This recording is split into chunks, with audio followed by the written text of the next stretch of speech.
ಬೈರಮಂಗಲ ಮತ್ತು ಕಂಚಿಕನಹಳ್ಳಿ ಗ್ರಾಮ ಪಂಚಾಯತಿ ವ್ಯಾಪ್ತಿ ಸೇರಿದ 9,400 ಎಕರೆ ಏನಿದೆ ಭೂಮಿ ಎಲ್ಲ ಫಲವತ್ತಾದ ಭೂಮಿಗಳು, ಎಲ್ಲ ಇರಿಗೇಟೆಡ್ ಲ್ಯಾಂಡು. ಇಲ್ಲಿ ನಮ್ಮದು ವೃಷಭಾವತಿ ಡ್ಯಾಮ್ ಒಂದಿದೆ. ಆ ಡ್ಯಾಮ್ನ ಕೃಷ್ಣರಾಜೇಂದ್ರ ಒಡೆಯರು ಆ ಕಾಲದಲ್ಲಿ ಮಿರ್ಜಾ ಇಸ್ಮಾಯಿಲ್ ಪ್ಲಾನಿಂಗ್ನಲ್ಲಿ ಕಟ್ಟಿದಂಥ ಡ್ಯಾಮ್ ಇದು. ಈ ಡ್ಯಾಮ್ನಲ್ಲಿ ನಾವು ಈಜೊಡಿತಾ ಇದ್ವಿ. ನಾನು ಅದೇ ನೀರನ್ನ ಕುಡಿತಾ ಇದ್ವಿ. ಪೊಲ್ಯೂಷನ್ ವಾಟರ್ ಆಗೋಗ್ಬಿಟ್ಟಿದೆ. ಯಾರಿಂದ ಪೊಲ್ಯೂಷನ್ ವಾಟರ್ ಆಯಿತು? ಮೊದಲು ಅದನ್ನು ನೀನು ತನಿಖೆ ಮಾಡಯ್ಯ. ಪೊಲ್ಯೂಷನ್ ವಾಟರ್ ಆಗಿದ್ದು ನೀನು ಡೆವಲಪ್ಮೆಂಟ್ ಮಾಡ್ತೀನಿ ಅಂದ್ಬಿಟ್ಟು ಬೆಂಗಳೂರಿನಲ್ಲೆಲ್ಲ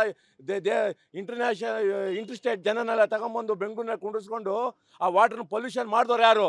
ನೀವು ರಾಜಕೀಯ ವ್ಯಕ್ತಿಗಳು. ನಿಮ್ಮ ಯೋಗ್ಯತೆ ಏನು ಅನ್ನೋದನ್ನ ಇದರಲ್ಲಿ ಅರ್ಥ ಮಾಡ್ಕೋಬೇಕು ನಾವು. ಪೊಲ್ಯೂಷನ್ ವಾಟರು ಅಂತ ಹೇಳೋ ಜನ ನೀವು, ಅದು ಪೊಲ್ಯೂಷನ್ ವಾಟರ್ ಅಲ್ಲ, ಮೆನ್ಯೂರ್ ವಾಟರ್. ಗೊಬ್ಬರ ತುಂಬಿದ ಒಂದು ವಾಟರ್ ನೀರು. ಆ ನೀರಿನಿಂದ ಎಂಥ ಬೆಳೆ ಬೆಳೀತಾ ಇದ್ದೀವಿ ಗೊತ್ತಾ? ರಾಜ ಮಹಾರಾಜಿದ್ದಂಗೆ ಇದ್ದೀವಿ ನಾವು.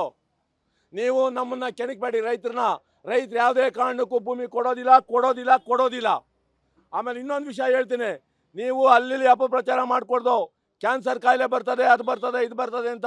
ಇವಾಗ ನಾವು ಒಬ್ಬ ಪೇಷಂಟು ಹಾಸ್ಪಿಟ್ಲಿಗೆ ಹೋದರೆ ಒಂದು ID ಕಾರ್ಡ್ ಕೊಡ್ತಾರೆ. ನೀನು ಇಲ್ಲಿ ಎಷ್ಟು ಹಾಸ್ಪಿಟ್ಲ್ ಐತೆ ಅಷ್ಟು ಹಾಸ್ಪಿಟ್ಲನ್ನು ನೀನು ಚೆಕ್ ಮಾಡು, ಯಾವ ಏರಿಯಾದಲ್ಲಿ ಎಲ್ಲಿ ಕ್ಯಾನ್ಸರ್ ಕಾಯಿಲೆ ಜಾಸ್ತಿ ಐತೆ ಅಂತ.